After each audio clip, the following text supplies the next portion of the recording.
Kita kembali berdialog bersama dengan Ken Setiawan, pendiri NII Crisis Center.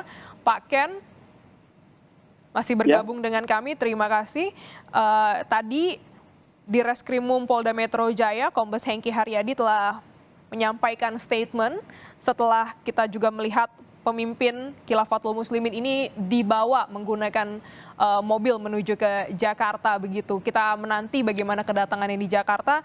Namun yang juga menjadi sorotan dari pihak kepolisian bahwa ini ada paham yang bertentangan dengan Pancasila dan ada keterangan-keterangan yang kontradiktif antara para petinggi yang mengklaim bahwa mereka tidak bertentangan dengan Pancasila. Boleh Anda jelaskan sebenarnya apa yang bertentangan dengan Pancasila dan bagaimana sebenarnya kegiatan-kegiatan ini? ya dalam doktrin Khilafatul Muslimin sama dengan doktrin mereka sebenarnya anti terhadap Pancasila, walaupun mereka kampanyekan di masyarakat katanya tidak bertentangan dengan Pancasila. Mereka selalu menyuarakan bahwa Pancasila itu adalah produk manusia, tidak layak ditaati. Orang harus taat kepada Quran, nggak boleh taat kepada Pancasila. Ini kan sebenarnya sudah termasuk mengarah kepada anti Pancasila. Jadi ini yang menurut saya bahaya. Mereka juga cenderung di masyarakat ini menggunakan konsep-konsep perpecahan. Mereka selalu menyalahkan kelompok-kelompok yang berbeda, menggunakan konsep bid'ah, sesat, syirik, dan bahkan kayak konsep mereka sedikit-sedikit mengharamkan hal-hal yang di masyarakat ini dilakukan. Ini kan juga menjadi konflik di masyarakat, walaupun katakan mereka sebenarnya tidak melarang, tapi tidak dianjurkan untuk diikuti. Jadi pola-pola seperti ini ketika menyebarkan, apalagi yang terpapar, mohon maaf, adalah kalangan aparat. Ini kan sebuah pembenaran masyarakat, itu polisinya aja ikut. Dan saat ini polisi-polisi yang banyak oknum ini ya, oknum yang terpapar paham khilafah itu di media sosial. Instagram saja sudah 175.000 loh angkanya. Namanya Polri Cinta Sunnah. Ini kan kelihatannya bagus konsep cinta sunnah ini, tapi pada dasarnya di masyarakat banyak sekali hal-hal ketika ditanya bagaimana Pak Polisi ketika Anda sudah bergabung kelompok khilafah ini, menyanyikan katanya haram. Bagaimana Bapak memposisikan ketika nyanyi Indonesia Raya? Katanya menyanyi Indonesia Raya itu dosa. Jadi kalau habis menyanyi Indonesia Raya, polisi cinta sunnah ini lalu mereka setelah menyanyi istighfar mohon ampun kepada Allah, telah melakukan dosa. Ini kan salah kaprah.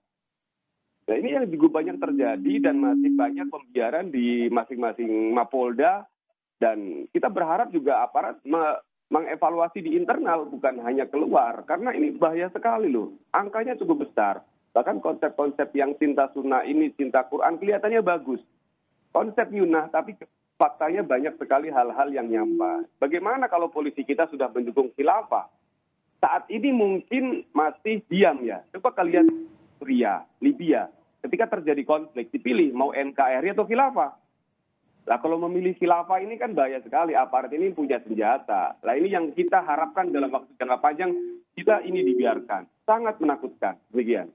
Oke, jadi memang cukup unik organisasi masyarakat atau jaringan ini ya, karena memang begitu membaur dengan masyarakat, bahkan sejumlah pihak kepolisian juga memaklumi adanya keberadaan Khilafatul Muslimin ini. Tentu ini menjadi catatan juga bagi pihak kepolisian untuk melakukan audit internal, apakah juga ada anggota kepolisian yang terpapar dari paham-paham Khilafatul Muslimin ini. Tadi juga disampaikan bahwa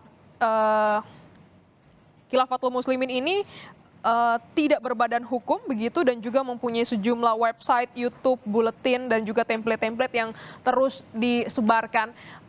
Apakah mereka mempunyai target tertentu untuk merekrut anggota selain dari satu keluarga ke keluarga lain, misalnya dengan latar belakang tertentu, pendidikan tertentu begitu, Pak Ken? Saat ini mereka menargetkan juga orang-orang non-muslim untuk bergabung dalam kelompok mereka, walaupun pada dasarnya dalam doktrin mereka ini yang benar itu hanya kelompok khilafah ini, yang lain salah. Tapi mereka saat ini mencoba masuk merekrut kalangan Nasrani, yang Hindu, yang Buddha, yang Konghucu juga mereka coba rangkul juga. Ada beberapa oknum yang memang sudah terpapar ke sana. kita juga bingung karena konsepnya kan memang awalnya di sini kan intoleran, merasa paling benar yang lain salah, tapi kok akhirnya banyak oknum-oknum yang mungkin diperkenalkan dengan orang-orang terdekatnya sehingga mau bergabung pada kelompok Khilafatul Muslimin ini, begitu. Oke, jadi memang tidak hanya merekrut eh, sesama muslim begitu, namun juga dari agama-agama lain juga turut direkrut untuk bisa bergabung, memberikan pemahaman-pemahaman terkait dengan khilafah ini ya Pak. Ini juga disebutkan oleh pihak kepolisian bahwa ini adalah langkah awal untuk memasuki proses rangkaian penyidikan. Ini akan ada kesinambungan terkait juga pengungkapan pendanaan, jaringan, struktur, dan lain-lain. Bagaimana tanggapan Anda terkait hal ini? Ya, kami mengapresiasi tindakan aparat polisian, dalam ini juga termasuk Densus 88 yang sudah meningkatkan kasus ini ke tingkat yang lebih lanjut ya. Sebelumnya kan kita juga mengapresiasi ya tim Densus yang telah meningkatkan kasus NI sudah naik level menjadi teroris. Di Sumatera Selatan, di Sumatera Barat kemarin 157, dan saat ini Khilafatul Muslimin juga tindak dengan hukum. Artinya ini langkah kemajuan, langkah yang bagus bagaimana kita menindaklanjuti karena ini sudah menyebar seperti virus. Jangan sampai nanti ke depan juga masyarakat menganggap bahwa Islam itu radikal karena mereka selalu mengkampanyekan Islam. Ini juga aparat dan pemerintah harus mensosialisasikan bahwa mereka itu tidak mewakili Islam. Mereka itu sejatinya adalah musuh agama dan musuh negara karena sejatinya radikalisme ini tidak dimonopoli oleh satu agama apapun. Dia akan berkembang di sebuah negara yang mayoritas. Dan kebetulan di Indonesia mayoritas Islam. Jadi oknum radikal seperti Khilafatul Muslimin, NII, kelompok-kelompok JI, JAD adalah mengaku oknum Islam. Pada sejatinya mereka adalah membuat fitnah kepada umat Islam seolah-olah Islam itu radikal. Mungkin kita lihat ke India yang mayoritas agamanya Hindu. Di sana yang radikal oknum yang beragama Hindu. Di New Zealand misalnya, masjid ditembakin. Yang radikal oknum yang beragama Nasrani. Tapi sejatinya agama ini tidak membenarkan aksi-aksi mereka. Bahkan ya tadi saya sampaikan, mereka musuh agama dan musuh negara lah. Bagaimana masyarakat teredukasi dengan ini supaya tidak menjadi sir seolah-olah Islam itu radikal, yang punya tampilan agamis radikal, yang rajin ibadah radikal. Dan ini tugas lanjutan bagaimana juga mengedukasi masyarakat secara utuh. Jangan sampai nanti malah muncul Islamofobia, jadi seolah-olah Islam itu jahat, Islam itu identik dengan memberontak, padahal itu tidak sama sekali terjadi. Apa yang harus dilakukan dan pihak mana yang harus memberikan edukasi terhadap masyarakat bahwa ya ini oknum radikal, bukan Islamnya yang radikal begitu Pak? Saya rasa negara hadir lewat kementerian dan lembaga, ada BPIP, ada BNPT, dan masing-masing Pemda. Kita berharap bersama turun ke masyarakat mengedukasi tentang bahaya. Karena kembali lagi, ini virus. Jangankan kadang aparat memang. Masyarakat yang terpapar, keluarganya. Kadang-kadang anaknya terpapar, orang tuanya nggak tahu.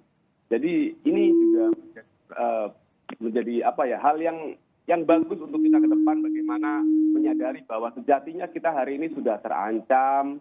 Bagaimana kita bahkan sudah teradu domba. Antar suku, antar agama, bahkan yang seagama pun kita ribut. Nah ini saatnya kita mengkampanyekan tentang Pancasila sebagai alat pemersatu, bahwa sebenarnya di antara kita agama masing-masing nggak ada persoalan, karena dalam sila pertama Tuhan kita satu.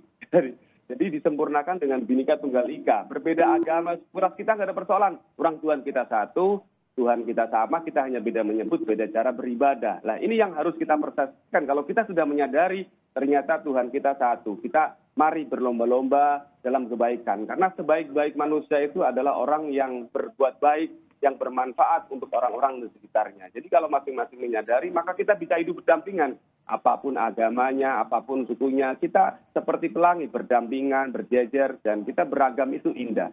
Nah ini yang kita berharap negara hadir, edukasi masyarakat sampai ke bawah supaya masyarakat tidak terprovokasi dengan banyaknya berita hoax, informasi yang menyebar di masyarakat.